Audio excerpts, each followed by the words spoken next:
من غریبم ای خدایا، جبر بر جانم مکن. من غریبم ای خدایا، جبر بر جانم مکن. از فراق نزدیکانم دیده گریانم مکن. دست و پای سالمم ده تا که یابم رزق خود. پیش مردم منتظری برده نانم مکن.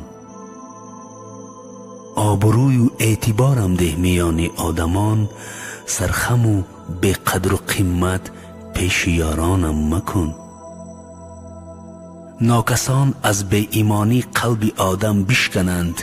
پیش ناکس مظلوم و محتاج و نالانم مکن. تو به هر فرزندی من آداب و انصافش بده. در دم پیری من در کوچه سرسانم مکن. دارم امیدی کلان از رحمتت پروردگار. ای خدا اصلا جدا از دین و ایمانم مکن.